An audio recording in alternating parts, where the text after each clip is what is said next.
Cuidado para não chamar rico de pobre. Olá, eu sou Pedro Fernando Neri e esse é o Conta Comigo, o podcast do DP com os números da economia. Nesse primeiro episódio, vamos falar sobre renda no Brasil. Um debate popular nas redes sociais ou na mesa do bar é de quanto dinheiro alguém precisa ter para ser considerado rico. E esse é exatamente o nosso tema hoje. Quem é rico no Brasil? Ao contrário do que existe para a pobreza, não existem linhas delimitando, por exemplo, o percentual da população que é rica, como há para o percentual da população considerada pobre. Mas é possível comparar diferentes valores, por exemplo, R$50 mil ou R$10 mil mensais, em como se posicionam na distribuição de renda. A gente faz isso pegando a renda de todos os brasileiros e classificando as rendas da maior para menor. Depois a gente divide essa fila em vários grupos, por exemplo, em 100 grupos, cada um com 1% da população.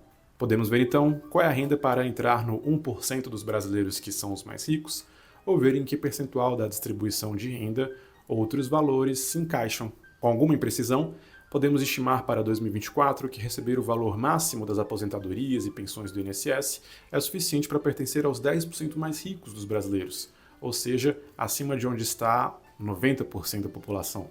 Já um valor próximo ao teto salarial dos servidores públicos pode colocar alguém em um grupo mais restrito, o do 1% dos brasileiros mais ricos. Então vamos lá, conta comigo. R$8 mil é a renda para estar entre os 10% mais ricos? R$50 mil é o valor para o 1% mais rico? R$150 mil para o 0,1% mais rico ou o milésimo mais rico dos brasileiros? É fácil se perder esses números nessa desigualdade toda, e na verdade esses valores sobre a distribuição de renda no Brasil são muito parecidos com os valores que delimitam a própria distribuição de renda no mundo.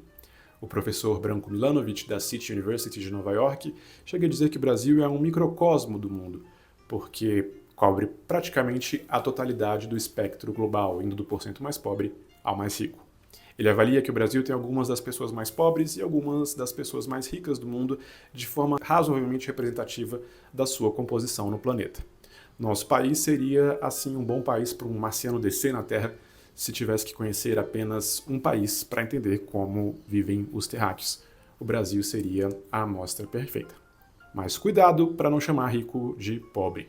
A abordagem que a gente está fazendo analisa a desigualdade pela proximidade que as pessoas estão em uma classificação, um ranking, do mais rico ao mais pobre na nossa pirâmide.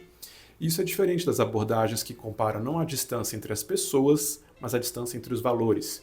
Por exemplo, quando o Felipe Castanhari diz que com R$1 milhão você é meio pobre, ele está considerando que a diferença entre alguém com R$1 bilhão e alguém com 1 milhão é maior do que a diferença entre alguém com 1 milhão e alguém que não tem nada. Isso porque, para ele, a diferença entre 1 bilhão e 1 milhão é a diferença de centenas de milhões de reais, mas a diferença entre 1 milhão e zero é de somente 1 milhão.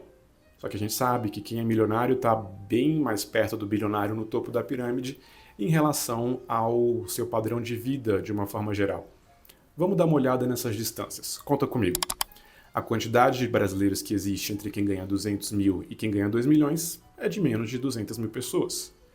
Já a distância entre quem ganha 200 mil e quem ganha somente 2 mil é de 100 milhões de pessoas. E aí, dá mesmo para dizer que quem ganha muito dinheiro é meio pobre? É importante ter em mente quem são os nossos pobres, senão a gente não consegue fazer as reformas para ajudá-los.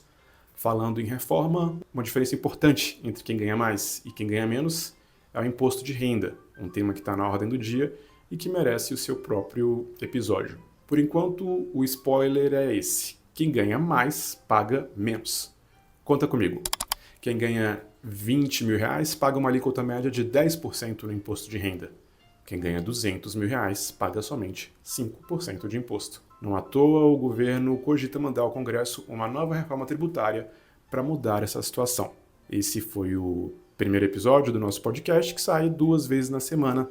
Eu sou Pedro Fernando Neri e você pode me seguir e seguir o IDP nas redes sociais. Até a próxima, conta comigo!